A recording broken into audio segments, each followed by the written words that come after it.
so welcome back to our biology classes. So, we previous class frog digestive system, respiratory system, excretory system, vascular system. These we discuss. Okay, today we are going to discuss about the endocrine system of this frog. Okay, so here we male female differences diagrams in this class clear out. I hope this is day by day, consistent okay? So, burden feel clear? So, let's move on. See, the system for control and coordination is highly involved in frog. And it includes both neural system and endocrine system. Our body, even humans, humans in the case, we control we coordinate we processing coordinate. So that's the neural system. The central nervous system we response receptors we further proceed out. Clear? either കാര്യമായിക്കോട്ടെ അത് proceed out ചെയ്യണമെന്നുണ്ടെങ്കിൽ അവിടെ എന്ത് വേണം ആ ഒരു coordination വേണം ആ ഒരു കോർഡിനേഷനെ സഹായിക്കുന്നതാണ് ആക്ച്വലി ഈ പറയുന്ന ന്യൂറൽ സിസ്റ്റം റൈറ്റ് ഓർക്കുന്നില്ലേ നിങ്ങൾ സോ ഇവിടെ ഫ്രോഗ്സിന്റെ കേസിലാണെങ്കിലും അങ്ങനെ തന്നെയാണ് ഇവർക്കും ഒരു കൺട്രോൾ ആൻഡ് കോർഡിനേഷൻ സിസ്റ്റം ഉണ്ട് ഈ കൺട്രോൾ ആൻഡ് കോർഡിനേഷൻ സിസ്റ്റത്തിന് ഇൻക്ലൂഡഡ് ആയിട്ടുള്ളത് രണ്ട് സിസ്റ്റമാണ് that is neural and endocrine system ഏതൊക്കെയാണ് മക്കളെ ന്യൂറൽ സിസ്റ്റവും എൻഡോക്രൈൻ സിസ്റ്റമാണ് control and coordination systems in the പേരിൽ ഫ്രോഗ്സിൽ അറിയപ്പെടുന്നത് ക്ലിയർ ആണല്ലോ so the chemical coordination of various organs of the body is achieved by hormones ഇപ്പം let's get into our body ഇപ്പം നമ്മളുടെ കേസിലാണെന്നുണ്ടെങ്കിൽ നമ്മൾക്ക് പല കൈൻഡ് ഓഫ് ഇമോഷൻസ് വരും റൈറ്റ് അതിൻ്റെ റീസൺ എന്താണ് ആക്ച്വലി നമ്മുടെ ബോഡിയിൽ സെക്രീറ്റ് ഔട്ട് ചെയ്യുന്ന ഹോർമോൺസ് ആണ് നമ്മുടെ ബോഡിയിൽ നടക്കുന്ന കെമിക്കൽ ഇൻട്രാക്ഷൻസ് ആണ് ഇതുപോലെ തന്നെ ഫ്രോഗ്സിൻ്റെ കേസിലും കെമിക്കൽ ഇൻവോൾവേഷൻ ഉണ്ട് right so ഇതിന്റെ റീസൺ എന്ന് പറയുന്നത് ഹോർമോൺസ് അല്ലേ അതാണ് ഇവിടെ പറയുന്നത് that is the coordination of various organs of the body achieved by hormones which are secreted by the endocrine glands hormones നെ സെക്രീറ്റ് ചെയ്യുന്നത് ആരാണ് endocrine glands ആണ് ക്ലിയർ ആയോ മനസ്സിലായല്ലോ എന്താ ഉദ്ദേശിക്കുന്നത് എന്നുള്ളത് ലൈക്ക് നമ്മളുടെ ഇമോഷൻസ് ആണെങ്കിലും നമ്മളുടെ ഏതൊരു കാര്യമാണെങ്കിലും കോർഡിനേറ്റ് ചെയ്യണം എന്നുണ്ടെങ്കിൽ അവിടെ ഒരു കെമിക്കൽ ഇൻട്രാക്ഷൻ ഉണ്ടാകും അങ്ങനത്തെ കെമിക്കൽ ഇൻട്രാക്ഷൻ ആക്ച്വലി സഹായിക്കുന്നത് ആരാണ് മക്കളെ ഹോർമോൺസ് ആണ് ആൻഡ് ഈ ഹോർമോൺസ് സെക്രീറ്റ് ചെയ്യുന്നത് എവിടെ നിന്നാണ് എൻഡോക്രൈൻ ഗ്ലാൻഡിൽ നിന്നാണ് ഹോർമോൺസ് സെക്രീറ്റ് ചെയ്യുന്നത് എവിടെ നിന്നാണ് എൻഡോക്രൈൻ ഗ്ലാൻഡ്സിൽ നിന്നാണ് So, frogs in the case, the prominent endocrine glands are ഏതൊക്കെയാണ് pituitary, thyroid, parathyroid, thymus, pineal, pancreatic islets, adrenals and gonads. Frogs in the case, prominent endocrine glands എന്ന് പറയുന്നത് ആരൊക്കെയാണ് മക്കളെ that is pituitary, first one pituitary, thyroid, parathyroid, thymus, pineal, pancreatic islets, adrenals and gonads. ഇത്തരം 8 glands ആണ് മക്കളെ ഇവരുടെ primary endocrine gland എന്ന് പറയുന്നത് so the prominent endocrine glands and the frogs ഓർത്ത് വെക്കണം 8 പേരുകളാണ് നമ്മളിവിടെ പഠിച്ചിട്ടുള്ളത് that is first one pituitary then thyroid parathyroids and pancreatic islets adrenal gonads pineal body thymus ഓർത്ത് വെക്കുക ഇമ്പോർട്ടൻ്റ് ആണ് ഓക്കെ ഓർത്ത് വയ്ക്കുക വളരെ വളരെ ഇമ്പോർട്ടൻ്റ് ആയിട്ടുള്ള കാര്യങ്ങളാണ് ഇതൊക്കെ നമ്മളുടെ കേസിൽ നിങ്ങൾ കേട്ടിട്ടുണ്ടാവില്ലേ ഞാൻ നിങ്ങളുടെ അടുത്ത് തുടങ്ങിയപ്പോൾ പറഞ്ഞിട്ടുണ്ടായിരുന്നു ഫ്രോഗിനെ പറ്റി പഠിക്കാൻ തുടങ്ങിയപ്പോൾ തന്നെ പറഞ്ഞിട്ടുണ്ടായിരുന്നു നമുക്ക് കുറേ കാര്യങ്ങൾ നമ്മൾ ഹ്യൂമൻ ബോഡിയുമായിട്ട് കമ്പയർ ചെയ്യാൻ വേണ്ടി പറ്റും ഈ ഫ്രോഗ്സിൻ്റെ കേസിൽ ക്ലിയർ ആയോ ഇപ്പോൾ അതെന്താ ഉദ്ദേശിച്ചെന്ന് മനസ്സിലായിട്ടുണ്ടാവും ഇതൊക്കെ നമ്മളുടെ കേസിലും ഇല്ലേ ഈ പറയുന്ന പിറ്റ്യൂട്ടറി ആണെങ്കിലും അഡ്രീനൽസ് ആണെങ്കിലും അതുപോലെ തന്നെ തൈമസ് ആണെങ്കിലും പാരാതൈറോയിഡ് ആണെങ്കിലും ഒക്കെ നമുക്കും ഇല്ലേ so it is somehow it is comparable okay Clear ആണല്ലോ മക്കളെ so the nervous system is organised into a central nervous system എന്താണ് സെൻട്രൽ നെർവസ് സിസ്റ്റം CNS ആരൊക്കെയാണുള്ളത് മക്കളെ നമ്മളെ കാര്യം തന്നെ ഓർത്താൽ മതി CNS ആരൊക്കെയാണുള്ളത് ആരൊക്കെ ഇൻക്ലൂഡഡ് ആണ് CNS ബ്രെയിനും സ്പൈനൽ കോഡും അല്ലേ അത് തന്നെയാണ് ഫ്രോഗ്സിൻ്റെ കേസിലും വരുന്നത് സോ നെർവസ് സിസ്റ്റം എങ്ങനെ ഇൻക്ലൂഡഡ് ആയിട്ടുള്ളത് എങ്ങനെയാണ് ഓർഗനൈസ് ചെയ്തിട്ടുള്ളത് മക്കളെ that is central nervous system എന്ന് പറയുമ്പോൾ it includes brain and spinal code clear ആണോ അതുപോലെ തന്നെ ഒരു പെരിഫറൽ നെർവസ് സിസ്റ്റം ഉണ്ട് സോ നെർവസ് സിസ്റ്റം എന്ന് പറയുമ്പം രണ്ടെണ്ണം ഉണ്ട് ഒന്നാമത്തത് CNS രണ്ടാമത്തതാണ് മക്കളെ PNS CNS എന്ന് പറയുന്നത് സെൻട്രൽ നെർവസ് സിസ്റ്റവും PNS എന്ന് പറയുന്നത് പെരിഫറൽ നെർവസ് സിസ്റ്റവുമാണ് CNSൽ ഇൻക്ലൂഡഡ് ആയിട്ടുള്ളതാണ് ബ്രെയിനും സ്പൈനൽ കോഡും CNS ഇൻക്ലൂഡഡ് ആയിട്ടുള്ളതാണ് brain and spinal cord. Peripheral nervous സിസ്റ്റത്തിൽ ഇൻക്ലൂഡഡ് ആയിട്ടുള്ളത് ആരൊക്കെയാണ് മക്കളെ? That is cranial and spinal nerves. Cranial നെർവ്സും സ്പൈനൽ നെർവ്സും ആണ് പെരിഫറൽ നെർവസ് സിസ്റ്റത്തിൽ ഇൻക്ലൂഡഡ് ആയിട്ടുള്ളത്. ക്ലിയർ ആണോ? സെൻട്രൽ നെർവസ് സിസ്റ്റത്തിൽ ഇൻക്ലൂഡഡ് ആയിട്ടുള്ളതാണ് ബ്രെയിനും സ്പൈനൽ കോഡും. വീണ്ടും പറയാണ്, രണ്ടും തമ്മിൽ ഡിഫറൻസ് ഉണ്ട്. CNSൽ ബ്രെയിനും സ്പൈനൽ കോഡും ആണ്. ആൻഡ് PNSൽ വരുന്നത് ക്രേനിയൽ നെർവ്സും സ്പൈനൽ നെർവ്സും ആണ്. ഓർത്ത് വയ്ക്കുക. ക്ലിയർ ആയോ? ഓക്കെ അല്ലേ മക്കളെ? പിന്നെ അടുത്ത ഒരാളാണ് that is ANS, that is autonomic nervous system. That is ANS, autonomic nervous system. മൂന്നാമത്തെ ആൾ ആരാണ് മക്കളെ? ANS, autonomic nervous system. ആരൊക്കെയാണ് മക്കളെ ഓട്ടോണോമിക് നെർവസ് സിസ്റ്റത്തിൽ ഉണ്ടാവുക? Sympathetic and parasympathetic. ക്ലിയർ ആയോ? വീണ്ടും പറയാണ്, let go to the CNS. CNSൽ ആരൊക്കെ ഉണ്ടാവുക? ബ്രെയിനും സ്പൈനൽ കോഡും. PNSൽ ആരൊക്കെ ഉണ്ടാവുകയാണ്? ദാറ്റ് ഈസ് ക്രേനിയൽ നെർവ്സും സ്പൈനൽ നെർവ്സും. And last one ANS. ANSൽ ആരൊക്കെ ഉള്ളത്? ദാറ്റ് ഈസ് പാരാസിമ്പത്തറ്റിക്കും സിമ്പത്തറ്റിക് നെർവ്സും. ക്ലിയർ ആയോ? ഈ മൂന്ന് പേരും ക്ലിയർ അല്ലേ? ഡൗട്ടൊന്നും ഉണ്ടാവാൻ പാടില്ല. അപ്പം ഇവരുടെ ഫ്രോഗ്സിൻ്റെ ന്യൂറൽ സിസ്റ്റം എങ്ങനെയൊക്കെയാണ് ഓർഗനൈസ് ചെയ്തതെന്ന് പറഞ്ഞു. അതിൽ ആരൊക്കെയാണുള്ളതെന്ന് പറഞ്ഞു. CNS ഉണ്ട്, PNS ഉണ്ട്, ANS ഉണ്ട്. CNSൽ ആരൊക്കെയുണ്ട്, PNSൽ ആരൊക്കെയുണ്ട്, ANSൽ ആരൊക്കെയുണ്ട് എന്നുള്ളതും നമ്മൾ ക്ലിയർ ഔട്ട് ആക്കിയിട്ടുണ്ട്. Okay, and now we are learning about the each and every knock. That is about the cranial nerves. ആദ്യം നമ്മൾ ക്രേനിയൽ നെർവ്സിനെ പറ്റിയിട്ടാണ് പറയുന്നത്. മക്കളെ, PNSലാണല്ലോ ക്രേനിയൽ നെർവ്സും സ്പൈനൽ നെർവ്സും ഉള്ളത്. ആൻഡ് ഫ്രോഗ്സിന് 10 pair of cranial nerves ഉണ്ട്. എത്ര pair of cranial nerves ആണ് മക്കളെ ഉള്ളത്? There are 10 pair of cranial nerves arising from the brain. ഫ്രോഗ്സിൻ്റെ കേസിൽ അവരുടെ ബ്രെയിനിൽ നിന്നും 10 pair of cranial nerves ആണ് മക്കളെ അറൈസ് ചെയ്യുന്നത്. ക്ലിയർ ആയോ? എത്ര പേരാണ്? 10 cranial nerves അല്ല, അത് ഇമ്പോർട്ടൻ്റ് ആണ്. 10 pair of cranial nerves ആണ് ഫ്രോഗ്സിന് അറൈസ് ചെയ്യുന്നത് ബ്രെയിനിൽ നിന്നും. It arise 10 pairs of cranial nerves arising from the brain. And brain is enclosed in a bony structure called brain box. ഫ്രോഗ്സിൻ്റെ ബ്രെയിൻ എങ്ങനെയാണ് മക്കളെ അറേഞ്ച് ചെയ്തിട്ടുള്ളത്? ഒരു ബ്രെയിൻ ബോക്സിലാണ് അറേഞ്ച് ചെയ്തിട്ടുള്ളത്. And it is a bony structure. Brain box എന്ന് പറയുന്നത് എന്താണ്? It is a bony structure called brain box, അല്ലെങ്കിൽ എന്താണ്? ക്രേനിയം. ക്ലിയർ ആണോ? അപ്പോൾ നമ്മളുടെ ബ്രെയിൻ എവിടെയാണ് അറേഞ്ച് ചെയ്തിട്ടുള്ളത്? ക്രേനിയത്തിലല്ലേ? നമ്മളെ ക്രേനിയൽ കപ്പാസിറ്റി എന്നൊക്കെ കേട്ടിട്ടില്ലേ നിങ്ങൾ? സോ ക്രേനിയത്തിലാണ്. അവർ ക്രേനിയത്തിന്, അതായത് ഫ്രോഗ്സിൻ്റെ ക്രേനിയത്തിന് പറയുന്ന പേരാണ് ബ്രെയിൻ ബോക്സ്. എന്താ മക്കളെ പറയുന്നത്? Brain box. അത് എന്ത് സ്ട്രക്ചറാണ്? It is a bony structure. Clear ആയോ? ക്ലിയർ ആയോ മക്കളെ? So the brain is divided into. ഇനി ബ്രെയിനിൻ്റെ ഡിവിഷനാണ് നമ്മൾ പറയുന്നത്. That is the brain is divided into fore brain, mid brain and hind brain. നമ്മൾക്കും അങ്ങനെ തന്നെ അല്ലേ? ഫ്രോഗ്സിൻ്റെ കേസിലാണെങ്കിലും നമ്മളുടെ കേസിലാണെങ്കിലും ബ്രെയിൻ ഡിവിഷനൊക്കെ ഒരുപോലെ തന്നെയാണ്. That is fore brain, mid brain and hind brain. Clear ആണോ? ഓക്കെ അല്ലേ? ഇനി ഫോർ ബ്രെയിനിൽ ആരൊക്കെയുള്ളത്? ഫ്രോഗ്സിൻ്റെ ഫോർ ബ്രെയിനിൽ ആരൊക്കെയുള്ളത് മക്കളെ? That is it includes all factory lobes, paired cerebral hemispheres and unpaired diencephalon. Very very very important. Statement wise questions varam, assertion reasonal questions varam, adallada match the following ആക്കിയിട്ടും questions വരാം. മക്കളെ, ഫ്രോഗ്സിൻ്റെ four ബ്രെയിനിൽ ആരൊക്കെ ഉള്ളത്? നമുക്കുള്ള ആളുകളാണ്. That is A paired cerebral hemisphere, olfactory lobes and unpaired diencephalon. 3 ആളുകളാണുള്ളത്. ഏതൊക്കെയാണ്? That is olfactory lobes ഉണ്ട്, paired cerebral hemisphere ഉണ്ട്, unpaired diencephalon ഉണ്ട്. ക്ലിയർ ആണോ? ഓക്കെ ആണോ മക്കളെ? ക്ലിയർ അല്ലേ? സോ ഫോർ ബ്രെയിന് കംപ്ലീറ്റ് ചെയ്തിട്ടുണ്ട്. ഫോർ ബ്രെയിനിൽ ആരൊക്കെ ഉണ്ട്? 3 ആളുകളുണ്ട്. olfactory lobes, paired cerebral hemispheres and unpaired diencephalon.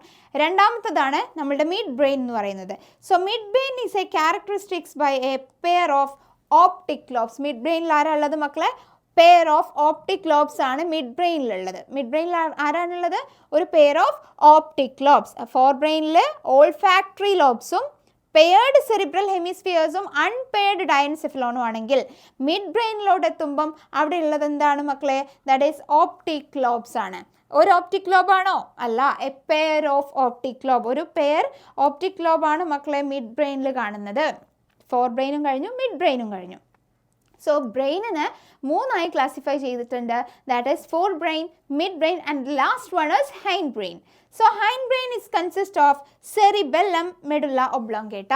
Hind ബ്രെയിനിൽ 2 പേരാണ് മക്കളെ ഉള്ളത്, സെറിബെല്ലവും മെഡുല്ല ഒബ്ലോങ്കേറ്റയും. സോ ഫോർ ബ്രെയിനിൽ നമുക്ക് 3 പേരെ പഠിക്കാനുണ്ടായിരുന്നു. അത് മിഡ് ബ്രെയിനിലോട്ട് എത്തിയപ്പം ഒരു സിംഗിൾ ആളായി മാറി. Okay, that is optic lobe, pair of optic lobe എന്ന് പറഞ്ഞു. ആൻഡ് ഹൈൻഡ് ബ്രെയിനിൽ എത്തിയപ്പം അത് രണ്ടായിട്ട് മാറി. ദാറ്റ് ഈസ് ഏതൊക്കെയായിരുന്നു? സെറിബെല്ലവും മെഡുല്ല ഒബ്ലോങ്കാറ്റയും. ക്ലിയർ ആയോ? ക്ലിയർ ആണോ മക്കളെ? സോ ഇതോടുകൂടെ നമ്മൾ ബ്രെയിനിൻ്റെ ക്ലാസിഫിക്കേഷൻ പറഞ്ഞു, അതിൽ ആരൊക്കെയാണ് ഉള്ളതെന്നും പറഞ്ഞു, കൺസിസ്റ്റ് ചെയ്യുന്നത് ആരൊക്കെയാണെന്നുള്ളത് നമ്മൾ പറഞ്ഞു. ഇനി മെഡുല്ല ഒബ്ലോങ്കാറ്റ എന്ന് പറയുന്നത് actually it is the hind brain consisting, right? Then the medulla oblongata passes out through the foramen magnum and continues into the spinal cord. ഈ medulla oblongata ആക്ച്വലി ഒരു foramen magnumത്തിലൂടെ പാസ് ചെയ്യും. Okay, അത് ഏതിലൂടെയാണ് മക്കളെ പോകുന്നത്? foramen magnumത്തിലൂടെ പോയിട്ട് അത് ഇങ്ങോട്ടാണ് എത്തുന്നത്? സ്പൈനൽ കോഡിലോട്ട് എത്തും. ക്ലിയർ ആണോ? എവിടേക്കാണ് എത്തുന്നത്? And continues into the spinal cord which is enclosed in the vertebral column. Actually spinal കോഡിനെ ആരെ എൻക്ലോസ് ചെയ്ത് നിർത്തിയേക്കുവാണ്? സ്പൈനൽ കോഡിനെ ആരാ മക്കളെ എൻക്ലോസ് ചെയ്ത് നിർത്തിയേക്കുന്നത്? ഇത് സ്പൈനൽ കോഡ് ആണെന്നുണ്ടെങ്കിൽ അതിനെ എൻക്ലോസ് ചെയ്തിട്ട് നമ്മുടെ വെർട്ടിബ്രൽ കോളം ഉണ്ട്. ഈ സ്പൈനൽ കോഡിലോട്ട് ആർക്ക് എത്തണം? മെഡുല്ല ഒബ്ലോങ്കാറ്റയ്ക്ക് എത്തണ്ടേ? ഈ മെഡുല്ല ഒബ്ലോങ്കാറ്റ എത്തുന്നത് ഇവിടെ ഒരു ഫൊറാമൻ മാഗ്നം ഉണ്ട്. ആ ഫൊറാമൻ മാഗ്നത്തിലൂടെയാണ് മക്കളെ ആര് വരുന്നത്? നമ്മളുടെ മെഡുല്ല ഒബ്ലോങ്കാറ്റ സ്പൈനൽ കോഡിലോട്ട് എത്തുന്നത്. അതുകൊണ്ടാണ് ഇവിടെ പറയുന്നത് that is medulla oblongata passes out through the foramen magnum and continues into the spinal cord which is enclosed in the vertebral column. Spinal കോഡിന് പ്രൊട്ടക്ഷൻ ആയിട്ടാണ് ആരുള്ളത്? വെർട്ടിബ്രൽ കോളം ഉള്ളത്. സ്പൈനൽ കോഡിന് എന്തെങ്കിലും പറ്റിയ പിന്നെ നമുക്ക് എന്തെങ്കിലും ചെയ്യാൻ പറ്റും മക്കളെ? ഇല്ല. അതുകൊണ്ട് തന്നെ ഈ സ്പൈനൽ കോഡിനെ എൻക്ലോസ് ചെയ്തിട്ടാണ് വെർട്ടിബ്രൽ കോളം ഉള്ളത്, അതിൻ്റെ ആസ് എ പ്രൊട്ടക്ഷൻ. ക്ലിയർ ആണോ? ഓക്കെ ആണല്ലോ? സോ ഇതിലോട്ട് നമ്മുടെ മെഡുല്ല ഒബ്ലോങ്കാറ്റ എത്തണം. മെഡുല്ല ഒബ്ലോങ്കാറ്റ എങ്ങനെ എത്തുക? Through the foramen magnum. അതിലൂടെയാണ് അതിൻ്റെ പാത്വേ വരുന്നത്. ക്ലിയർ ആണോ? ഓക്കെ ആണോ മക്കളെ? So this is A very important part. Okay, ഭയങ്കര ഇമ്പോർട്ടൻറ്റ് പാർട്ടാണ്. എത്ര പെയർ ഓഫ് ക്രേനിയൽ നെർവ്സ് ഉണ്ട് ഇവർക്ക്? 10 പെയർ ഓഫ് ക്രേനിയൽ നെർവ്സ് ഉണ്ട്. അതുപോലെ തന്നെ ഇവരുടെ ബ്രെയിൻ എൻക്ലോസ് ചെയ്തിരിക്കുന്നത് ഒരു ബ്രെയിൻ ബോക്സിലാണ്, ബോണി സ്ട്രക്ചറിലാണ്, ആൻഡ് ദാറ്റ് ഇസ് ക്രേനിയം അല്ലെങ്കിൽ ബ്രെയിൻ ബോക്സ്. ഓക്കെ ആണല്ലോ? പിന്നെ ബ്രെയിനിനെ വീണ്ടും 3 ആയിട്ട് ക്ലാസിഫൈ ചെയ്യാൻ പറ്റും: fore brain, mid brain and hind brain. അതിൽ ഫോർ ബ്രെയിനിൽ നമുക്ക് 3 ആളുകളാണുള്ളത്. That is a pair of olfactory, that is olfactory lobes ഉണ്ട്. അതുപോലെ തന്നെ a pair of cerebral hemispheres ഉണ്ട്, അൺപെയർഡ് ഡയൻസെഫലോൺ ഉണ്ട്. ഓൾഫാക്ടറി ലോബ്സ് ഉണ്ട്, പെയർ ഓഫ് പെയർഡ് സെറിബ്രൽ ഹെമിസ്ഫിയേഴ്സും അൺപെയർഡ് ഡയൻസെഫലോണും. അത് കഴിഞ്ഞിട്ട് നമ്മൾ മിഡ് ബ്രെയിൻ പറഞ്ഞു, അവിടെ നമുക്ക് എന്ത് മാത്രമേ ഉള്ളൂ? ഒരു പെയർ ഓഫ് ഓപ്റ്റിക് ലോബും മാത്രമേ കാണുന്നുള്ളൂ. ഹൈൻഡ് ബ്രെയിനിലോട്ട് എത്തുമ്പം നമുക്ക് സെറിബെല്ലവും മെഡുല്ല ഒബ്ലോങ്കാറ്റയാണ് കാണുന്നത്. ഇത്രയും കാര്യങ്ങൾ ഓക്കെ അല്ലേ? ഡൗട്ടൊന്നുമില്ലല്ലോ മക്കളെ? കൺഫ്യൂഷനൊന്നും ഇല്ലല്ലോ? അങ്ങനെയാണെന്നുണ്ടെങ്കിൽ ഇനി നമുക്ക് ഫ്രോഗ്സിൻ്റെ സെൻസ് ഓർഗൻസിനെ പറ്റിയിട്ട് പറയാം. ഓക്കെ, ഐ തിങ്ക് ഇവിടെ വരെയുള്ള കാര്യങ്ങൾ ക്ലിയർ ആണ്. 1, 2, 3 തവണയൊക്കെ വായിച്ചു നോക്കുക. കണ്ടിന്യൂസ് ആയിട്ട് വായിക്കുക, റിവൈസ് ചെയ്യുക, കണ്ടിന്യൂസ് ഡേയ്സിൽ വായിക്കുക. ഇന്ന് വായിച്ചിട്ട് നാളെ വായിക്കാണ്ടിരിക്കരുത്. ഒരു 3 to 4 days കണ്ടിന്യൂസ് ആയിട്ട് നിങ്ങളിതിങ്ങനെ വായിച്ച് നോക്കുക. അപ്പോൾ അത് അവിടെ സ്റ്റോർഡ് ആയിക്കോളും മൈൻഡിൽ. ക്ലിയർ? ഇന്ന് വായിച്ച് ബുക്ക് അടച്ചു വെച്ചിട്ട് ഇനി ഒരു മാസം കഴിഞ്ഞിട്ട് അതെടുത്ത് നോക്കിയാൽ നമുക്കൊന്നും ഓർമ്മ ഉണ്ടാകത്തില്ല. അതുകൊണ്ടാണ് പറയുന്നത് ഇന്ന് വായിക്കുക, നാളെയും വായിക്കുക, മറ്റന്നാളും വായിക്കുക. സോ അങ്ങനെ ഒരു 3 to 4 days കണ്ടിന്യൂസ് ആയിട്ട് ഒരേ പോർഷൻ വായിച്ചാൽ നിങ്ങളുടെ മൈൻഡിലേക്ക് അതെത്തും. നിങ്ങൾക്ക് മാക്സിമം പോയ ഒരു 15 to 20 minutes ഇത് വായിക്കാൻ വേണ്ടി വരുള്ളൂ. ഫസ്റ്റ് പഠിക്കുമ്പോൾ കുറച്ച് ടൈം എടുക്കും, പിന്നീട് നമുക്കൊന്ന് വായിച്ച് നോക്കണമെന്നുണ്ടെങ്കിൽ 15 to 20 minutes വായിക്കാൻ വരുള്ളൂ. ഓക്കെ, സോ ഈസി ആയിട്ട് പഠിക്കാൻ വേണ്ടി പറ്റും. ക്ലിയർ അല്ലേ മക്കളെ? So let's move on to the different sense organs of the frog. മക്കളെ, ഫ്രോഗ്സിൻ്റെ ഡിഫറെൻറ്റ് സെൻസ് ഓർഗൻസ് എന്ന് പറയുന്നത് ഒന്ന് ഓർഗൻ ഓഫ് ടച്ച് ആണ്. ഓർഗൻ ഓഫ് ടച്ച് ആണ് മക്കളെ sensory papillae. Okay, organ of touch of frog ഏതാണ് മക്കളെ? That is sensory papillae. രണ്ടാമത്തേതാണ് ടേസ്റ്റ്. ടേസ്റ്റിൻ്റെത് ഏതാണ്? That is taste buds. And smell, that is nasal epithelium. Vision, eyes. And hearing, that is tympanum with internal years. ഹിയറിംഗിൻ്റെ എന്താണ്? Tympanum with internal ears ആണ്. Tympanum with internal ears. Clear ആയോ? Okay ആണോ മക്കളെ? So ഫ്രോഗ്സിൻ്റെ different types of sense organs. ഒന്ന് organ of touch ആണ്, that is sensory papillae. രണ്ടാമത്തെ ടേസ്റ്റ് ആണ്, that is taste buds. And മൂന്നാമത്തതാണ് മക്കളെ ഹിയറിംഗ്. ഹിയറിംഗിന് ഏതാണ്? Tympanum with internal ear. നാലാമത്തതാണ് vision, and that is eyes. Clear ആയോ? ഓക്കെ അല്ലേ? അപ്പോൾ എത്ര സെൻസ് ഓർഗൻസ് ആണ് മക്കളെ ഫ്രോഗ്സിന് ഇവിടെ പറയുന്നത്? That is 1 organ of touch, sensory papillae. Second 1 for the taste, that is taste buds. Third 1 for the smell, that is that nasal epithelium. Fourth 1 for the vision, that is eyes. And fifth 1 is for hearing, that is tympanum with internal ears. നമ്മൾ ഹ്യൂമൻസിൻ്റെ കേസിലാണെങ്കിലോ skin, eyes, nose, ear, അതായത് നമ്മളുടെ same സംഭവം തന്നെയല്ലേ ഇവർക്കും, പക്ഷേ നെയിംസിൽ വ്യത്യാസമുണ്ട്. ഓർഗൻ ഓഫ് ടച്ച് ആകുമ്പം അത് സെൻസറി പാപ്പിലയായി മാറി. ക്ലിയർ ആയോ മക്കളെ? നേസൽ എപ്പിത്തീലിയം, അതുപോലെ തന്നെ tympanum with internal ears. Okay, അതുകൊണ്ടാണ് പറയുന്നത് കുറേയൊക്കെ നമ്മളുമായിട്ട് കമ്പയർ ചെയ്ത് പഠിക്കാം. ക്ലിയർ ആണല്ലോ? So out of this, eyes and internal ears are well organised structures and the rest are cellular aggregation around the nerve endings. ഈ 5 എണ്ണത്തിൽ 5 സെൻസ് ഓർഗൻസിൽ വെൽ ഓർഗനൈസ്ഡ് അല്ലെങ്കിൽ വെൽ ഡെവലപ്ഡ് സ്ട്രക്ചർ എന്ന് പറയുന്നത് ഐസും ഇന്റേണൽ ഇയേഴ്സും ആണ്. ഐസും ഇന്റേണൽ ഇയേഴ്സും ആണ് മക്കളെ ഈ പറയുന്ന 5 സെൻസ് ഓർഗൻസിൽ വെൽ ഓർഗനൈസ്ഡ് സ്ട്രക്ചർ എന്ന് പറയുന്നത്. ക്ലിയർ ആണോ? വെൽ ഓർഗനൈസ്ഡ് സ്ട്രക്ചർ എന്ന് പറയുന്നത് ഏതാണ്?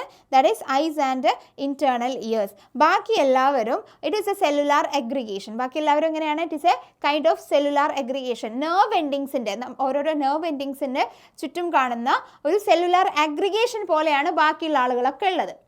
ഇപ്പോൾ ഈവൻ ഓർഗൻ ഓഫ് ടച്ച് ആണെങ്കിലും അതുപോലെ തന്നെ ഈ ദാറ്റ് മീൻസ് ഐസും ഇന്റേണൽ ഇയേഴ്സും, വിഷനും ഹിയറിങ്ങും അല്ലാത്ത ബാക്കി എല്ലാവരും, ടേസ്റ്റ് ആയിക്കോട്ടെ, സ്മെൽ ആയിക്കോട്ടെ, അതുപോലെ തന്നെ ടച്ച് ആയിക്കോട്ടെ, ഇവരൊക്കെ എന്താണ്? It seems to be like a cellular aggregation. അതൊരു സെല്ലുലാർ അഗ്രിഗേഷൻ പോലെയാണ് ഫീൽ ചെയ്യുന്നത് നെർവ് എൻഡിങ്സിന് ചുറ്റുമായിട്ട്. ക്ലിയർ ആണല്ലോ മക്കളെ? So eyes in a frog are a pair of spherical structure. ഐസും ഇയറും ആണല്ലോ ഭയങ്കര വെൽ ഓർഗനൈസ്ഡ്, വെൽ ഡെവലപ്ഡ് എന്നൊക്കെ പറഞ്ഞേ. സോ ഈ ഫ്രോഗ്സിൻ്റെ കേസിൽ ഐസ് എന്ന് പറയുന്നത് it is a pair of spherical structure. Eyes bulged ആണ് നമ്മൾ നേരത്തെ പറഞ്ഞത്, ഓർമ്മല്ലേ? ഓർക്കുന്നില്ലേ? അവർക്ക് നിക്റ്റിറ്റേറ്റിംഗ് മെംബ്രെയിൻ ഉണ്ട് വാട്ടറിലാകുമ്പോൾ പ്രൊട്ടക്ഷന് വേണ്ടിയിട്ട്. ഓർക്കുന്നില്ലേ? അതൊക്കെ മറന്നിട്ടില്ലല്ലോ മക്കളെ, കഴിഞ്ഞ ക്ലാസ്സിൽ പറഞ്ഞ കാര്യങ്ങൾ. സോ ഇവിടെ നോക്കുക, ഐസ് എന്ന് പറയുമ്പം it is a pair of spherical structures. ഫ്രോഗ്സിൻ്റെ കേസിൽ it is a pair of spherical structures. എവിടെയാണ് മക്കളെ ഇത് സിറ്റുവേറ്റ് ചെയ്തിട്ടുള്ളത്?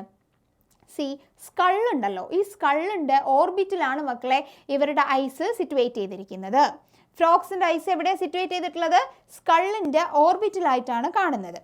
And these are simple eyes. ഇവരുടെ പ്രത്യേകത എന്താ?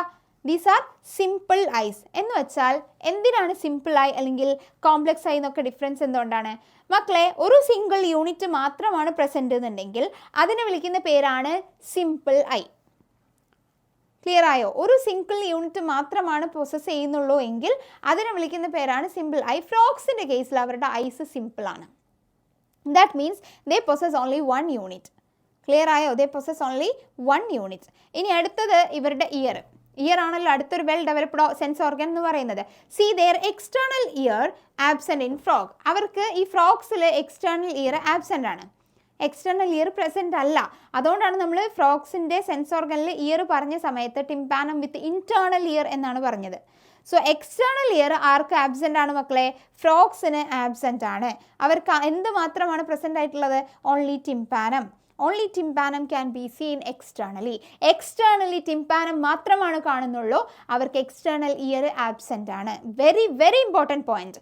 എക്സ്റ്റേണൽ ഇയർ എന്ന് മെൻഷൻ ചെയ്തിട്ടില്ല ഫ്രോഗ്സിൻ്റെ സെൻസ് ഓർഗനിൽ ടിംപാനം വിത്ത് ഇന്റേണൽ ഇയർ എന്നാണ്. ദാറ്റ് മീൻസ് ഒരു ഫ്രോഗിനെ എടുക്കുകയാണെന്നുണ്ടെങ്കിൽ അതിൻ്റെ എക്സ്റ്റേണലി നമുക്ക് കാണാൻ പറ്റുക ടിംപാനം മാത്രമാണ്, എക്സ്റ്റേണൽ ഇയർ അവർക്ക് ആബ്സെൻ്റ് ആണ്.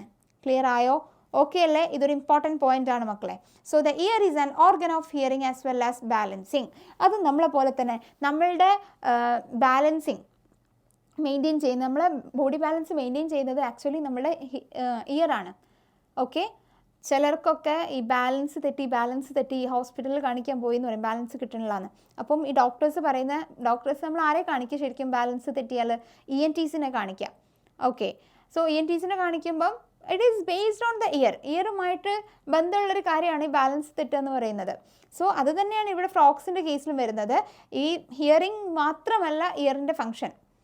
ഓക്കെ, എന്തും കൂടെ ഉണ്ട്? ബാലൻസിങ്ങും കൂടെ ഉണ്ട്. ദാറ്റ് ഈസ് ഇക്വിലിബ്രിയം മെയിൻറ്റെയിൻ ചെയ്യുക, ഒരു ബോഡിയുടെ ഇക്വിലിബ്രിയം മെയിൻറ്റെയിൻ ചെയ്യുക എന്നുള്ളതും കൂടെ ഇവരുടെ ഫങ്ഷനാണ്. ക്ലിയർ ആയോ മക്കളെ? ഓക്കെ ആണല്ലോ? So frogs have A well organised male and female reproductive system. ഇതുവരെ നമ്മൾ എന്ത് ചെയ്തു? ന്യൂറൽ എൻഡോക്രൈൻ സിസ്റ്റം പഠിച്ചു കഴിഞ്ഞിട്ട് നമ്മളിനി എന്തിലോട്ട് മൂവ് ഓൺ ചെയ്യണം മക്കളെ? റീപ്രൊഡക്റ്റീവ് സിസ്റ്റത്തിലോട്ടാണ് മൂവ് ഓൺ ചെയ്യുന്നത്. കുറച്ചും കൂടെ പഠിക്കാനൊന്നും കൂടെ ലൈക്ക് ഡിഫറെൻ്റ് ആണല്ലോ, മെയിൽ ഫീമെയിൽ റീപ്രൊഡക്റ്റീവ് സിസ്റ്റം ഉണ്ട്, ഡിഫറെൻ്റ് ആണ്. കമ്പയർ ചെയ്ത് പഠിക്കുകയാണെങ്കിൽ കുറച്ചും കൂടെ ഈസി ആയിരിക്കും. ക്ലിയർ ആണല്ലോ മക്കളെ? സോ ഫ്രോഗ്സിന് മെയിലിനാണെങ്കിലും ഫീമെയിലിനാണെങ്കിലും well developed reproductive system present ആണ്. ഇനി മെയിൽ റീപ്രൊഡക്റ്റീവ് സിസ്റ്റമാണ് മക്കളെ ആദ്യം പറയുന്നത്.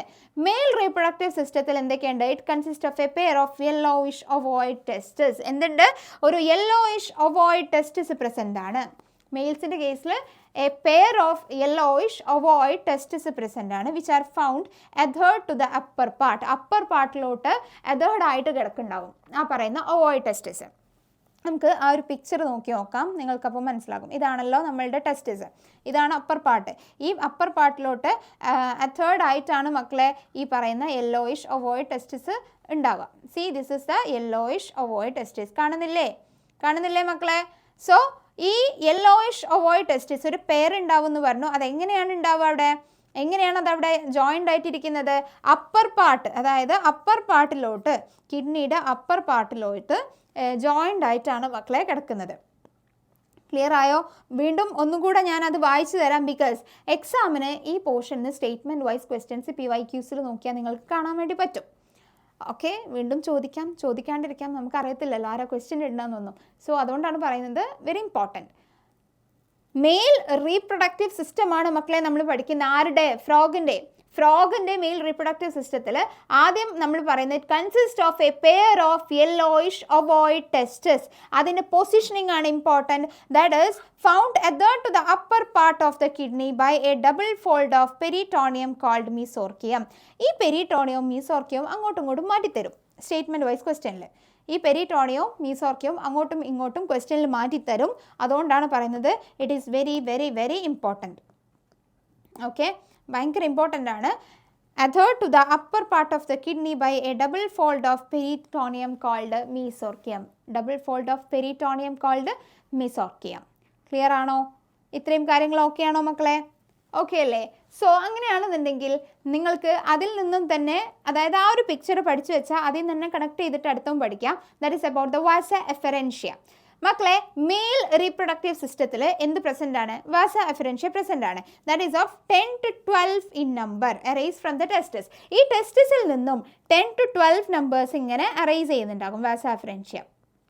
അതും നിങ്ങൾക്ക് പിക്ചർ നോക്കിയാൽ കാണാൻ പറ്റും. സി, ഇതാണ് വാസ എഫറൻഷ്യ എന്ന് പറയുന്നത്. ഇതാണ് നമ്മുടെ വാസ എഫറൻഷ്യ. ഓക്കെ, മൊത്തം എത്ര ഉണ്ടാവും മക്കളെ? That is 10 to 12 numbers. 10 to 12 numbers. Okay, clear ആണല്ലോ? സോ ഇങ്ങനെ ആണ് നമ്മളുടെ ടെസ്റ്റിസ് എന്നുണ്ടെങ്കിൽ അതിൻ്റെ സൈഡിലായിട്ട് നമുക്ക് ഇങ്ങനെ 10 to 12 വാസ എഫറൻഷ്യ പ്രസൻ്റ് ആയിരിക്കും. എവിടെ? മെയിൽ റീപ്രൊഡക്റ്റീവ് സിസ്റ്റത്തിൽ. സോ ടെസ്റ്റിസിൻ്റെ പ്രത്യേകത പറഞ്ഞു, യെല്ലോയിഷ് ഒവോയിഡ് ടെസ്റ്റിസ് ആണ്. അത് അതിൻ്റെ ആ ഒരു സെൻറ്റൻസ് തന്നെ നിങ്ങൾ കറക്റ്റ് പഠിച്ചു വെക്കണം. ഇനി ഈ ടെസ്റ്റിസിൽ നിന്നും ആരുണ്ട്? വാസ എഫറൻഷ്യ എമർജ് ചെയ്യുന്നുണ്ട്. And that is 10 to 12 in number. എത്രയാണ് മക്കളെ? 10 to 12 in number. They enter the kidneys on their side and opens into Bidder's canal. ഇവർ കിഡ്നിയുടെ സൈഡിലോട്ട് എൻ്റർ ചെയ്തിട്ട് അത് നേരെ എവിടേക്കാണ് ഓപ്പൺ ഔട്ട് ചെയ്യുന്നത് മക്കളെ?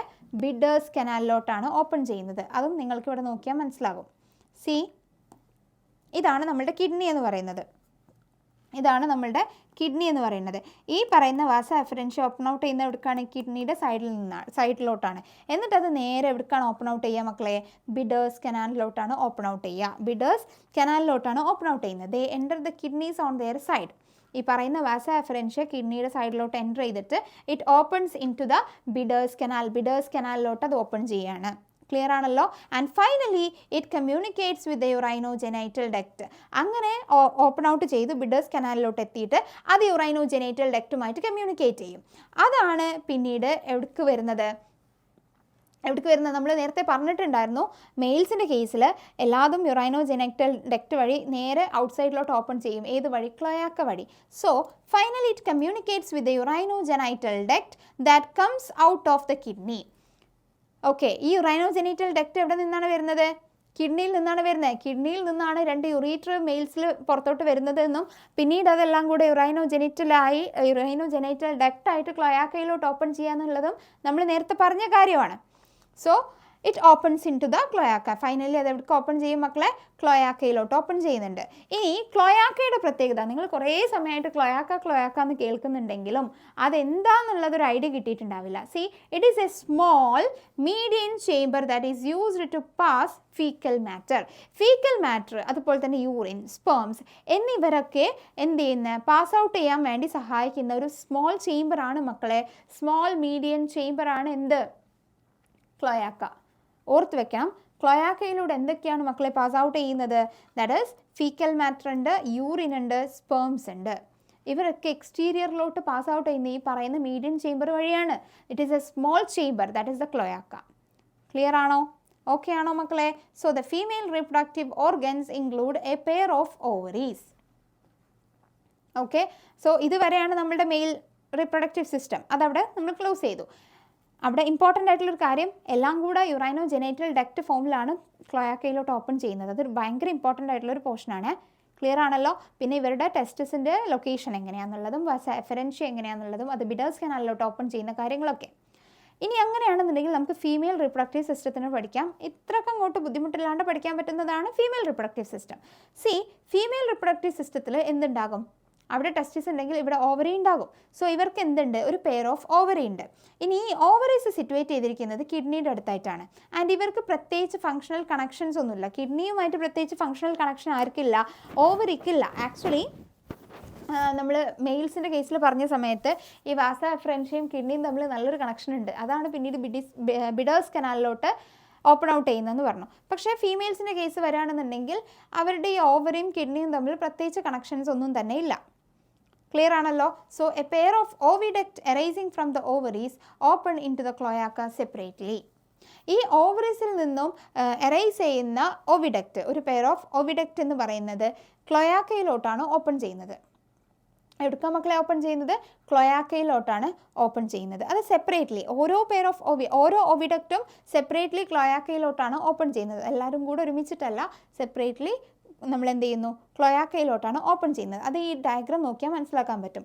ഇതാണ് നമ്മളുടെ oviduct.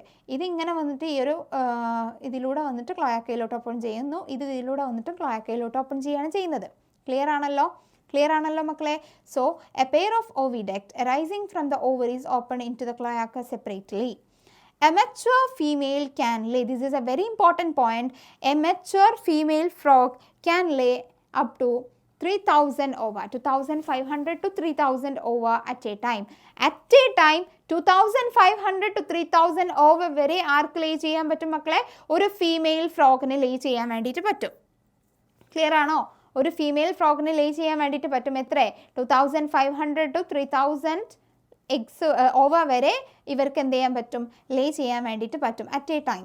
And fertilisation is external and takes place in water. Fertilisation എങ്ങനെയാണ്? എക്സ്റ്റേണൽ ആണ്. ഇത് നമ്മളെവിടെ പഠിച്ചിട്ടുണ്ട്? ആനിമൽ കിങ്ഡത്തിൽ പഠിച്ചിട്ടുണ്ട്. അവിടുത്തെ ക്ലാസ് എംഫീബെ പറഞ്ഞപ്പോൾ നല്ല ക്ലിയർ ആയിട്ട് ഞാൻ പറഞ്ഞു തന്നിട്ടുണ്ടായിരുന്നു. ഫെർട്ടിലൈസേഷൻ എന്താണ്? എക്സ്റ്റേണൽ ആണ്. Okay, and takes place in water. Okay, then development involves a larval stage called tadpole. ഡെവലപ്മെൻറ്റിൽ ലാർവൽ സ്റ്റേജ് ഉണ്ടെന്നുണ്ടെങ്കിൽ അവരെ നമ്മൾ എന്ത് വിളിക്കുന്ന പറഞ്ഞത്? ഇൻഡയറക്റ്റ് ഡെവലപ്മെൻ്റ് ആണെന്ന് പറഞ്ഞിട്ടുണ്ടായിരുന്നു. ദാറ്റ് മീൻസ് ഡയറക്റ്റ്ലി ഈ പറയുന്ന ലോവർ സ്റ്റേജിൽ നിന്നും directly adult stage young one അഡൾട്ടായി മാറുകയല്ല ചെയ്യുന്നത്. അതിൻ്റെ ഇടയിലൊരു സ്റ്റേജ് കിടപ്പുണ്ട്. അത് അങ്ങനെയാണെന്നുണ്ടെങ്കിൽ അവർ ഇൻഡയറക്റ്റ് ഡെവലപ്മെൻറ്റ് എന്ന് നമ്മൾ പറയും. സോ ഇവിടെ ഫ്രോക്സിൻ്റെ കേസിലും ഇവർക്ക് അങ്ങനെയൊന്നുണ്ട്. That is the tadpole. ഇവരുടെ ഡെവലപ്മെൻറ്റ് എന്ന് പറയുന്നത് ഒരു ടാഡ്പോൾ സ്റ്റേജ് ഉണ്ട്, അല്ലെങ്കിൽ ഒരു ലാർവൽ സ്റ്റേജ് പ്രസൻ്റ് ആണ്. And that is tadpole. Clear ആണോ മക്കളെ? ഇൻഡയറക്റ്റ് ഡെവലപ്മെൻ്റ് ആണ് ഇതിൽ നിന്നും. ക്ലിയർ ആണല്ലോ? ഓക്കെ ആണല്ലോ? So tadpole undergoes metamorphosis to form the adult. Tadpole ഇനി എന്ത് ചെയ്യും? മെറ്റാമോർഫോസിസ് എന്ന് പറയുന്ന പ്രോസസ്സ് നടത്തും. അതുവഴിയാണ് അഡൽട്ടായിട്ട് മാറുന്നത്. മനസ്സിലായോ? അതായത് ഇവർ എന്ത് ചെയ്തു? ലേ ചെയ്തു, അത് ഡെവലപ്പ് ചെയ്തിട്ട് ഒരു ടാഡ്പോളായി മാറി. അവർക്ക് എന്തുണ്ട്? ലാർവൽ സ്റ്റേജ് ഉണ്ട്. ആ ലാർവൽ സ്റ്റേജാണ് ടാഡ്പോൾ. ഈ ടാഡ്പോളിന് ഇനി മെറ്റാമോർഫോസിസ് നടന്നിട്ടാണ് മക്കളെ ഇതെന്തായിട്ട് മാറുന്നത്? ഒരു അഡൽട്ട് ഫ്രോഗായിട്ട് മാറുന്നത്. ടാഡ്പോളിന് മെറ്റാമോർഫോസിസ് നടന്നിട്ടാണ് ഇവരൊരു അഡൽട്ട് ഫ്രോഗായിട്ട് മാറുന്നത്. ക്ലിയർ ആണല്ലോ? കൺഫ്യൂഷനൊന്നും ഇല്ലല്ലോ മക്കളെ? ഓക്കെ, സോ അങ്ങനെയാണെന്നുണ്ടെങ്കിൽ ഇവരുടെ കുറച്ച് ഇമ്പോർട്ടൻ്റ് ആയിട്ടുള്ള എന്താണ് ഈ ഫ്രോഗ്സ് കൊണ്ട് നമ്മൾക്ക് വല്ല ഉപകാരം ഉണ്ടോയെന്ന് അറിയണ്ടേ? frogs are beneficial for the mankind because they eat insects and protect the crop. Actually frogs are carnivores നമ്മൾ പറഞ്ഞിട്ടുണ്ട്. കാർണിവോഴ്സ് എന്ന് പറയുമ്പം ഇപ്പോൾ ഇൻസെക്ട്സിനെയൊക്കെ കഴിക്കുന്നവരാണല്ലോ കാർണിവോഴ്സ് എന്ന് പറയുന്നത്. ഈ ഇൻസെക്ട്സിനെയൊക്കെ ഫ്രോഗ്സ് കഴിക്കുന്നത് കൊണ്ട് നമുക്കുണ്ടാകുന്ന ബെനിഫിറ്റ് എന്താണ്? നമ്മുടെ ക്രോപ്സ് നഷ്ടപ്പെടില്ല. നമ്മുടെ ക്രോപ്സിനെ നശിപ്പിക്കുന്ന ഇൻസെക്ട്സിനെ ആര് കഴിക്കും മക്കളെ? ഈ പറയുന്ന ഫ്രോഗ്സ് കഴിക്കും. ക്ലിയർ ആണോ? ഈ പറയുന്ന ഫ്രോഗ്സ് കഴിച്ചോളും. അങ്ങനെയാണെന്നുണ്ടെങ്കിൽ അതൊരു ബെനിഫിഷ്യൽ ഹാബിറ്റ് അല്ലേ ഈ ഫ്രോഗ്സിൻ്റെ? നമ്മൾ മാൻകൈൻഡിന് വേണ്ടിയിട്ട്, നമ്മൾക്ക് വേണ്ടിയിട്ട് ഉള്ള ഒരു ബെനിഫിറ്റ് ആണല്ലോ ഇവർ ഇൻസെക്ട്സിനെ കഴിക്കുക എന്നുള്ളത്. ക്ലിയർ ആണോ? സോ അതുകൊണ്ടാണ് പറയുന്നത് frogs are beneficial for the mankind and it maintain ecological balance because they serve as an important link of food chain. ഈ ഫ്രോഗ് എന്ന് പറയുന്നത് ആക്ച്വലി നമ്മുടെ ഫുഡ് സൈക്കിൾ അല്ലെങ്കിൽ ഫുഡ് ചെയിനിലെ ഇമ്പോർട്ടൻറ്റ് പാർട്ടാണ്. അതുകൊണ്ട് തന്നെ ഇക്കോളജിക്കൽ ബാലൻസ് മെയിൻറ്റെയിൻ ചെയ്യുന്നുണ്ട്. ക്ലിയർ ആണോ? ഈ ഫ്രോഗ് നമ്മളുടെ ഫുഡ് ചെയിനിൽ നിന്നും പോയാൽ അവിടെ ഭയങ്കര ക്ലാഷ് വരും, അങ്ങോട്ടും ഇങ്ങോട്ടും ഭയങ്കര ക്ലാഷ് വരും, ഫുഡ് ചെയിൻ സ്റ്റക്ക് ആവും, ചിലപ്പോൾ അങ്ങനത്തെ പ്രശ്നങ്ങളൊക്കെ വരും. അതുകൊണ്ട് തന്നെ ഇക്കോളജിക്കൽ ബാലൻസ് മെയിൻറ്റെയിൻ ചെയ്യുന്നതിലും ഫ്രോഗ്സിന് ഭയങ്കര ഇമ്പോർട്ടൻസ് ഉണ്ട്. And also the food web, food chain കൂടുന്നതാണല്ലോ മക്കളെ ഫുഡ് വെബ്, കുറച്ചും കൂടെ ഇൻ്റഗ്രേറ്റഡ് ഫോം ആണല്ലോ നമ്മളുടെ ഫുഡ് വെബ് എന്ന് പറയുന്നത്. കറക്റ്റ് അല്ലേ? സോ ഫുഡ് ചെയിൻ തന്നെ സ്റ്റക്കായ പിന്നെ ഫുഡ് വെബ് സ്റ്റക്ക് ആവും എന്നുള്ള കാര്യത്തിൽ ഒരു കൺഫ്യൂഷനും വേണ്ട. അങ്ങനെ ആകുമ്പോൾ ഇക്കോളജിക്കൽ ബാലൻസ് മൊത്തം തെറ്റിപ്പോവും. അതുകൊണ്ടാണ് പറയുന്നത്, രണ്ട് കാര്യം ഇപ്പോൾ പറഞ്ഞു, രണ്ട് ബെനിഫിഷ്യാലിറ്റി പറഞ്ഞു. ഒന്നാമത്തത് ഇൻസെക്ട്സിനെ ഈറ്റ് ചെയ്യും, like it act as A carnivores. അങ്ങനെ കാർണിവോഴ്സിനെ ആക്ട് ചെയ്യുമ്പോൾ ലൈക്ക് നമ്മളുടെ ക്രോപ്സിനൊക്കെ പ്രൊട്ടക്റ്റ് ചെയ്യാൻ വേണ്ടി സഹായിക്കുന്നുണ്ട് അതുവഴി.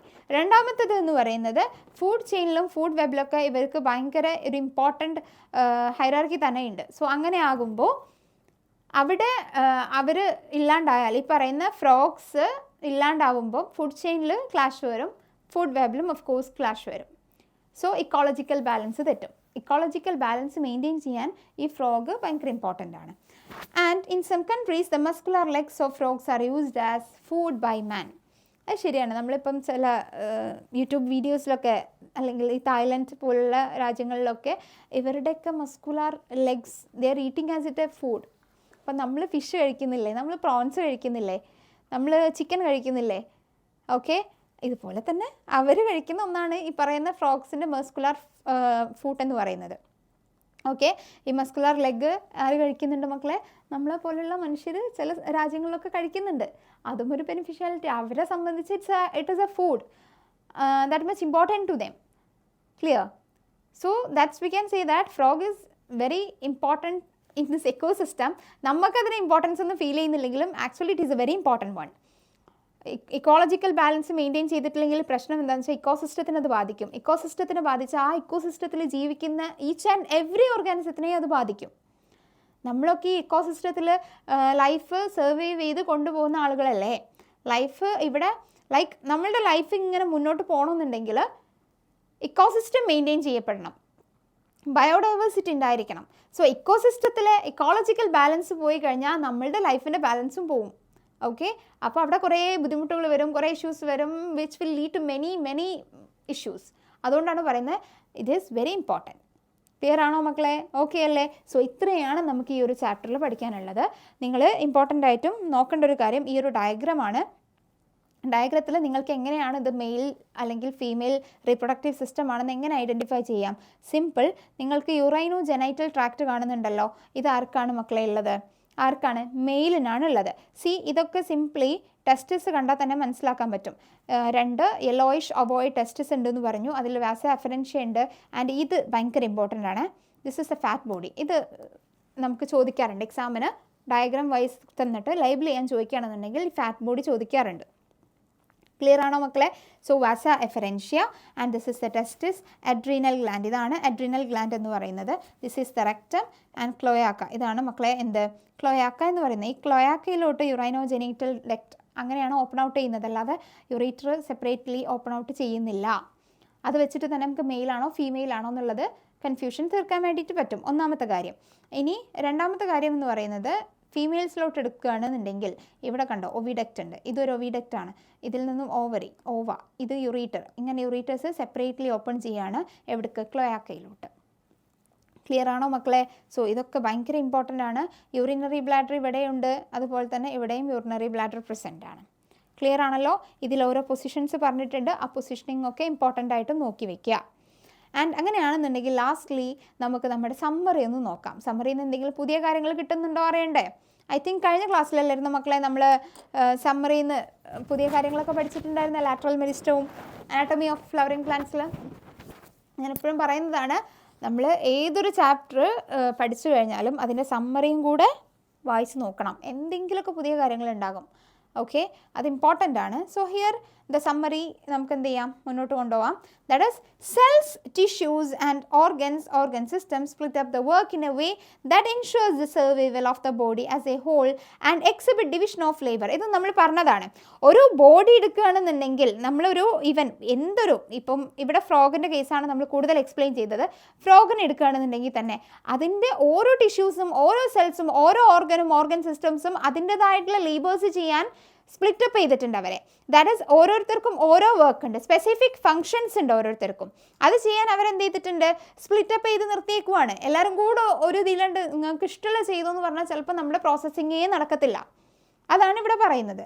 A tissue is defined, very important, okay, as A group of cells along with inter cellular substance.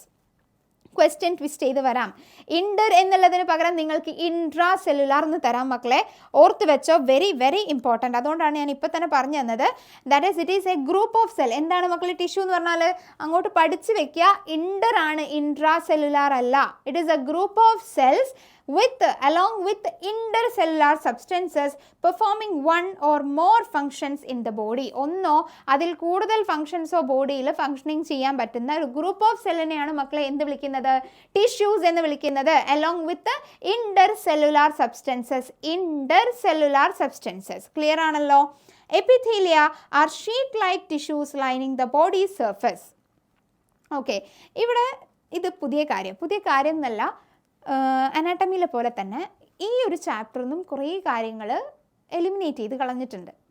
ഇപ്പോൾ പുതിയ NCERT-യിൽ. പഴയ NCERT-യിൽ എപ്പിത്തീലിയൽ ടിഷ്യൂ എന്താണെന്നുള്ളതും അതുപോലെ തന്നെ കാർഡിയാക് ടിഷ്യൂ എന്താണെന്നുള്ളതൊക്കെ ഡീറ്റെയിൽഡ് ആയിട്ട് പറഞ്ഞു തന്നിട്ടുണ്ടായിരുന്നു. അതിൻ്റെ ഒരു വീഡിയോ ഞാൻ നിങ്ങൾക്ക് എന്ത് ചെയ്യാം, സെപ്പറേറ്റ്ലി ചെയ്തു തരാം. അപ്പോൾ ഒന്നും കൂടെ ക്ലാരിറ്റി വരും. ഓക്കെ അല്ലേ? സോ ഇവിടെ ഇപ്പോൾ നിങ്ങൾ തൽക്കാലം ഇങ്ങനെ ഓർത്ത് വയ്ക്കുക. Epithelia are sheet like tissues lining the body surface and its cavities, ducts, tubes. അതായത് ഈ പറഞ്ഞ എപ്പിത്തീലിയൽ ടിഷ്യൂസ് എന്ന് പറയുന്നത് ഡക്ട്, ക്യാവിറ്റി, ടിഷ്യൂസിൻ്റെ ഒക്കെ ലൈനിങ് ചെയ്യുന്ന എന്താണ് ടിഷ്യൂസാണ് മക്കളെ എപ്പിത്തീലിയ എന്ന് പറയുന്നത്. And have one free surface facing a body fluid or the outside environment. ഇതിൻ്റെ മറ്റൊരു ക്യാരക്ടറിസ്റ്റിക്സ് ആണ് ഒരു ഫ്രീ സർഫസ് ഉണ്ടാകും. ഈ ഫ്രീ സർഫസ് ഔട്ടർ എൻവയോൺമെൻറ്റിനെയോ ഫ്ലൂയിഡ് സർഫസിനെയോ ഫേസ് ചെയ്ത് നിൽക്കുന്ന ഒരു സർഫസ് ആയിരിക്കും. ക്ലിയർ ആണല്ലോ? And their cells are structurally and functionally connected at the junctions. So the Indian bullfrog, ഈ ബുൾഫ്രോഗ് എന്നുള്ള വേർഡ് നിങ്ങൾ മുന്നേ കേട്ടിട്ടില്ല. ഈ ഒരു ചാപ്റ്ററിൽ അങ്ങനെ ഒരു നെയിം മെൻഷൻ ചെയ്തിട്ടില്ല, ബട്ട് സമ്മറിയിലുണ്ട്. ക്വസ്റ്റ്യൻസ് ഇങ്ങനെ വന്നൂടെ, ഓപ്ഷൻസിൽ ഇങ്ങനെ ബുൾഫ്രോഗ് എന്ന് തന്നാലും നമ്മൾ ആൻസർ ചെയ്യേണ്ടി വരും. ഓക്കെ, അതുകൊണ്ടാണ് മക്കളെ പറയുന്നത് സമ്മറി ഇമ്പോർട്ടൻ്റ് ആണെന്നുള്ളത്. The Indian bullfrog, that is rana tigrina, is common frog in India, found in India, and the body is covered by skin. Mucus glands are present in the skin. നമ്മളവിടെ പറഞ്ഞിട്ടുണ്ട് ഇവരുടെ skin smooth ആണ്, slippery ആണ്, അതുപോലെ moist ആണ്. ഇങ്ങനെ slippery ആവാനുള്ള reason എന്താണ്, അവർക്ക് മ്യൂക്കസ് പ്രസൻറ്റ് ആയതുകൊണ്ടാണ്. സോ മ്യൂക്കസ് പ്രസൻറ്റ് ആവണമെങ്കിൽ മ്യൂക്കസ് ഗ്ലാൻഡ് എന്തായാലും ഉണ്ടാവില്ലേ, അതാണ് ഇവിടെ പറഞ്ഞിട്ടുള്ളത്. which is highly vascularized and helps in respiration in water and on land. ഇവരുടെ സ്കിന്നിന് ഈ ഒരു മ്യൂക്കസ് ഗ്ലാൻഡ് പ്രസൻറ്റ് ആയതുകൊണ്ടാണല്ലോ ഇവർ വാട്ടറിലാണെങ്കിലും സ്കിന്ന് വെച്ചിട്ട് റെസ്പയർ ചെയ്യാൻ പറ്റുന്നത്, ഈവൻ ലാൻഡിലാണെങ്കിലും സ്കിന്ന് വെച്ചിട്ട് റെസ്പയർ ചെയ്യാൻ പറ്റുന്നതൊക്കെ. ഓക്കെ അല്ലേ മക്കളെ? ക്യൂട്ടേനിയസ് റെസ്പിറേഷൻ എന്നുള്ള കണ്ടീഷൻ പറഞ്ഞതല്ലേ നമ്മൾ. അതിൻ്റെ ഒരു റീസൺ ഇതാ, ഇവർക്ക് മ്യൂക്കസ് ഗ്ലാൻഡ് പ്രസൻറ്റ് ആയതുകൊണ്ട് തന്നെ മ്യൂക്കസ് റിലീസ് ചെയ്യും. Okay, which helps in this processing all. And body is divisible into head and trunk. A muscular tongue is present which is bilobed at the tip. ഇവർക്ക് എങ്ങനത്തെ tongue present ആണ് മക്കളെ? Muscular tongue present ആണ്. ആ muscular ടങ്കിൻ്റെ പ്രത്യേകത it is bilobed at the tip. ടിപ്പിൽ എന്താണ്? Bilobed ആയിട്ടാണ് കാണുന്നത്. And is used in capturing the pray. It is used in capturing the പ്രേ. ഈ ബൈലോബ്ഡ് ടങ്ക് ആണ് ഇവർക്ക് പ്രേ ക്യാപ്ചറിങ്ങിന് വേണ്ടി സഹായിക്കുന്നത്. ക്ലിയർ ആണോ? ബൈലോബ്ഡ് ടങ്ക് ആണ് ഇവർക്ക് പ്രേ ക്യാപ്ചറിങ്ങിന് വേണ്ടിയിട്ട് ഹെൽപ്പ് ചെയ്യുന്നത്. The alimentary canal consist of oesophagus, stomach, intestine, rectum which opens into the cloaca. അതൊക്കെ നമ്മൾ ഡീറ്റെയിൽഡ് ആയിട്ട് പറഞ്ഞതാണ്. എലിമെൻ്ററി കനാൽ ഷോർട്ട് ആണല്ലോ, കൺഫ്യൂഷൻ ഒന്നുമില്ലല്ലോ അതിൽ. ഷോർട്ട് എലിമെൻ്ററി കനാൽ അല്ലേ മക്കളെ? ഓക്കെ, സോ അങ്ങനെയാണെങ്കിൽ അത് ഈസോഫാഗസ്, സ്റ്റൊമക്, ഇൻറ്റസ്റ്റൈൻ, റെക്ടം ഇതൊക്കെ കൺസിസ്റ്റ് ആയിട്ടുള്ളതാണ് എലിമെൻ്ററി കനാൽ എന്ന് പറയുന്നത്. ഇവരെല്ലാം കൂടെ അവസാനം ഓപ്പൺ ചെയ്യുന്നത് എവിടേക്കാണ് മക്കളെ? ക്ലോയാക്കയിലോട്ടാണ്. And the main digestive glands are liver, pancreas. Liver എന്ത് സെക്രീറ്റ് ചെയ്യും? ബൈൽ സെക്രീറ്റ് ചെയ്യുന്നു. ആ ബൈൽ എവിടെ സ്റ്റോർ ചെയ്യുന്നു? ഗോൾ ബ്ലാഡറിൽ സ്റ്റോർ ചെയ്യുന്നു. പാൻക്രിയാസ് എന്ത് സെക്രീറ്റ് ചെയ്യും മക്കളെ? പാൻക്രിയാറ്റിക് ജ്യൂസ് സെക്രീറ്റ് ചെയ്യും. ആ പാൻക്രിയാറ്റിക് ജ്യൂസിൽ ഇഷ്ടം പോലെ ഡൈജസ്റ്റീവ് എൻസൈംസ് ഉണ്ട് എന്നൊക്കെ നമ്മൾ പറഞ്ഞതല്ലേ, ഓർക്കുന്നില്ലേ നിങ്ങൾ? So it can respire in water through the skin and through lungs on land. ലാൻഡിലാകുമ്പം ലങ്സിലൂടെ നമുക്ക് റെസ്പയർ ചെയ്യാൻ പറ്റും ഫ്രോഗിന്. അതിന് നമ്മൾ പൾമണറി റെസ്പിറേഷൻ എന്ന് വിളിക്കും. വാട്ടറിലാകുമ്പം അത് ക്യൂട്ടേനിയസ് റെസ്പിറേഷൻ ആണ് ത്രൂ ദ സ്കിൻ. അതൊക്കെ നമ്മൾ പറഞ്ഞ കാര്യങ്ങളാണ്. And in the circulatory system it is closed type with single circulation. Clear ആണോ? സിംഗിൾ സർക്കുലേഷൻ ആണ്, ക്ലോസ്ഡ് ടൈപ്പ് ആണ്. RBCs എന്താണ്? ന്യൂക്ലിയേറ്റഡ് ആണ്. Nervous system is organised into central peripheral autonomic, that is CNS, PNS, ANS. CNSൽ ആരൊക്കെയുണ്ട്? ബ്രെയിനും spinal കോഡും. CNS അതാണെങ്കിൽ PNSൽ ആരൊക്കെ ഉണ്ടാകും? ക്രേനിയൽ നെർവ്സും സ്പൈനൽ നെർവ്സും. And the last one ANS. ANSൽ parasympathetic and sympathetic nerves. Clear ആണല്ലോ? ഓർക്കുന്നില്ലേ മക്കളെ? So the organs of urinogenital system are kidneys and urinogenital ducts which open into the cloaca. The male reproductive organ is a pair of testes and the female reproductive organ is a pair of ovaries. A female lays 2,500 to 3,000 ova at a time. Fertilization is external and development is also external. Fertilization and development is external. Development നമുക്ക് എന്തും കൂടെ പറയാൻ പറ്റും? Indirect development ആണെന്നും കൂടെ പറയാൻ പറ്റില്ല മക്കളെ. നമ്മൾ അനിമൽ കിങ്ഡം പഠിച്ചത് പ്രകാരം ഇവരെ നമുക്ക് ഇൻഡയറക്റ്റ് ഡെവലപ്മെൻ്റ് ആണെന്ന് പറയാൻ പറ്റും. കാരണം ഇവർക്ക് എന്ത് പ്രസൻ്റ് ആണ്? ടാഡ്പോൾ കാണുന്നുണ്ട്. ഇവർ ഒരു ടാഡ്പോൾ സ്റ്റേജും കൂടെ ലാർവൽ സ്റ്റേജിൽ കാണുന്നുണ്ട്. And the eggs hatch into tadpoles which metamorphose into frogs. ഈ ടാഡ്പോൾ പിന്നെ മെറ്റാമോർഫോസിസ് എന്ന് പറയുന്ന പ്രോസസ്സ് കഴിഞ്ഞിട്ടാണ് എന്തായി മാറുന്നത്? ഫ്രോഗ്സ് ആയിട്ട് മാറുന്നത്. ക്ലിയർ ആണോ? ഇത്രയും കാര്യങ്ങൾ ഓക്കെ അല്ലേ മക്കളെ? കൺഫ്യൂഷൻ ഒന്നും ഇല്ലല്ലോ? ഐ ഹോപ്പ് ദാറ്റ് ഈ ചാപ്റ്റർ നിങ്ങൾക്ക് നല്ല അടിപൊളിയായിട്ട് തറോ ആയിട്ട് നിങ്ങൾ പഠിക്കും എന്ന് വിചാരിക്കുകയാണ്. സോ ഈച്ച് ആൻഡ് എവറി നോക്ക് നമ്മൾ പറഞ്ഞിട്ടുണ്ട്. ഓരോ പോർഷനും ഓരോ ലൈൻസും എന്താണ് മീൻ ചെയ്യുന്നത് എന്നുള്ളതൊക്കെ നമ്മൾ പറഞ്ഞിട്ടുണ്ട്. And here we are wind upping structural organisation in animals. Okay, ഞാൻ പറഞ്ഞിട്ടുണ്ട് മുന്നേ ഉള്ള NCERT നോക്കുന്ന സമയത്ത് നിങ്ങൾക്ക് ഭയങ്കര ഈസിയാണ്. നിങ്ങൾക്ക് കോക്രോച്ച് ഇല്ല, എർത്ത് വോം ഒന്നും പഠിക്കാനില്ല. എർത്ത് വോം ഒക്കെ പഠിക്കാൻ കുറച്ചും കൂടെ കോംപ്ലിക്കേറ്റഡ് ആയിരുന്നു. Frog actually it is very easy to learn. Okay, കാരണം എന്താ? നമ്മൾ അനിമൽ കിങ്ഡത്തിൽ ആ ക്ലാസ് ആംഫീബിയയിൽ ഇതിനെ പറ്റിയിട്ടുള്ള ഒരു ബേസിക് കാര്യങ്ങളൊക്കെ നമ്മൾ പഠിച്ചിട്ടുണ്ട്. കോമൺ ആയിട്ടുള്ള കാര്യങ്ങളൊക്കെ പഠിച്ചതുകൊണ്ട് തന്നെ നമുക്കൊന്നുകൂടെ ഹാൻഡിൽ ചെയ്യാൻ ഈസിയാണ്, ഒന്നുകൂടെ മനസ്സിലാവാൻ ഈസിയാണ്. ക്ലിയർ അല്ലേ? സോ അങ്ങനെയാണെന്നുണ്ടെങ്കിൽ ഷോർട്ട് നോട്ട് എഴുതുക, റിവൈസ് ചെയ്യുന്ന സമയത്ത് അത് വെച്ചിട്ട് റിവൈസ് ചെയ്യുക. ഒരു 4 days നിങ്ങൾ കണ്ടിന്യൂസ് ആയിട്ട് ചാപ്റ്റർ വായിക്കണം. ഓക്കെ, 4 days നിങ്ങൾ കണ്ടിന്യൂസ് ആയിട്ട് ചാപ്റ്റർ വായിക്കുക. വല്ലപ്പോഴും ആയിട്ട് ഇങ്ങനെ ലൈക്ക് അതിനൊരു 3 പാർട്ടാക്കിയിട്ട് മാറ്റുക. അപ്പം രാവിലെ നിങ്ങൾ ഒരു ഫസ്റ്റ് പാർട്ട് വായിക്കുകയാണെന്നുണ്ടെങ്കിൽ വൈകിട്ട് ഒരു സെക്കൻഡ് പാർട്ട് വായിക്കുക, കിടക്കുന്നതിന് മുന്നേ ഒരു തേർഡ് പാർട്ട് വായിക്കുക. അങ്ങനെ നിങ്ങൾ ഒരു ദിവസം എന്തായാലും ഒരു ദിവസം കൊണ്ട് ഈ ഒരു ചാപ്റ്റർ വായിച്ച് തീർക്കുക. അങ്ങനെ കണ്ടിന്യൂസ് ആയിട്ട് ഒരു 4 days ഈ ചാപ്റ്റർ വായിച്ചു കഴിഞ്ഞാൽ നിങ്ങളുടെ മൈൻഡിലോട്ട് അത് സ്റ്റോർഡ് ആയിക്കോളും. Don't worry. Okay, of course it will be stored in your mind. അങ്ങനെയാണെന്നുണ്ടെങ്കിൽ പിന്നീട് നിങ്ങൾ മറക്കത്തില്ല. പിന്നെ നിങ്ങൾക്ക് ആ ഒരു ഷോർട്ട് നോട്ട്സ് ഇങ്ങനെ എടുത്ത് നോക്കിയാൽ മതി. ഞാൻ പറഞ്ഞെന്നില്ല ഇങ്ങനെ എഴുതേണ്ടതെന്നുള്ളത്, ജസ്റ്റ് പോയിൻറ്റ്സ് മാത്രം നോട്ട് ചെയ്ത് വെക്കുക. അപ്പം ഒരു സിംഗിൾ A4 ഷീറ്റിൽ ഈ ഒരു കംപ്ലീറ്റ് ചാപ്റ്റർ നമുക്ക് എഴുതി തീർക്കാൻ വേണ്ടി പറ്റും. അത് പിന്നീട് എഴുതാൻ വേണ്ടി നിൽക്കരുത്. നമ്മൾ ക്ലാസ് എടുക്കുന്ന സമയത്ത് എൻ്റെ കൂടെ തന്നെ എഴുതി പോവുക.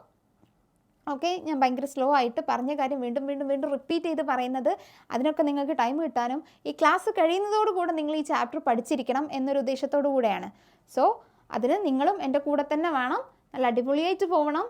കൺസിസ്റ്റൻ്റ് ആയിട്ട് വർക്ക് ചെയ്യുക. ഓക്കെ, കൺസിസ്റ്റൻ്റ് ആയിട്ട് വർക്ക് ചെയ്യുക. യാതൊരു കോംപ്രമൈസ് ഇല്ലാണ്ട് വർക്ക് ചെയ്യുക. ഇന്നത്തേത് ഇന്ന് തന്നെ പഠിക്കാൻ നോക്കുക, നാളേക്ക് വെക്കരുത്. സോ നമുക്ക് അടുത്തൊരു ക്ലാസ്സിൽ പുതിയൊരു ചാപ്റ്ററായിട്ട് കാണാം. നിങ്ങൾക്ക് ഇതിൻ്റെ പ്രീവിയസ് NCERT ടെക്സ്റ്റ് വെച്ചിട്ടുള്ളൊരു ചെറിയൊരു വീഡിയോ, അതിൽ ടിഷ്യൂസിൻ്റെ കാര്യങ്ങളൊക്കെ പറഞ്ഞിട്ടുള്ളൊരു വീഡിയോ ഞാൻ എന്ത് ചെയ്യാം നിങ്ങൾക്ക് അപ്ലോഡ് ചെയ്ത് തരാം. സോ അതും ഇതും കൂടെ നോക്കുമ്പോൾ നിങ്ങൾക്ക് കമ്പാരിസൺ മനസ്സിലാകും. ഇപ്പോൾ എപ്പിത്തീലിയൽ ടിഷ്യൂവിനെ പറ്റിയിട്ട് സമ്മറിയിൽ പറയുന്നുണ്ടെന്ന് വെച്ചാൽ അതിൽ നിന്ന് ക്വസ്റ്റ്യൻ വരാൻ ചാൻസ് ഉണ്ട്. ക്വസ്റ്റ്യൻ ഇടാലോ, കാരണം സമ്മറി എന്ന് പറയുമ്പം ഇത് NCERT ടെക്സ്റ്റ് ബുക്കാണല്ലോ, ഫ്രം ദ ടെക്സ്റ്റ് ബുക്ക് തന്നെയാണ് നമ്മൾ ഇട്ടിട്ടുള്ളത്. അപ്പോൾ അതെന്താണെന്നുള്ളത് നിങ്ങൾക്കൊന്നും കൂടെ ക്ലാരിറ്റി വരണമെന്നുണ്ടെങ്കിൽ നമ്മുടെ ആ പ്രീവിയസ് NCERTയിൽ ആ ഒരു പോർഷൻ ജസ്റ്റ് ഒന്ന് നോക്കിയാൽ മനസ്സിലാവും. അതിൻ്റെ പിക്ചേഴ്സൊക്കെ ഒന്ന് കണ്ടാൽ നിങ്ങൾക്ക് പെട്ടെന്ന് കാര്യം മനസ്സിലാകും. And I let to upload that. Okay, so until the next class അടുത്തൊരു പുതിയ ചാപ്റ്ററായിട്ട് നമുക്ക് അടുത്തൊരു ക്ലാസ്സിൽ കാണാം. Until that, thank U.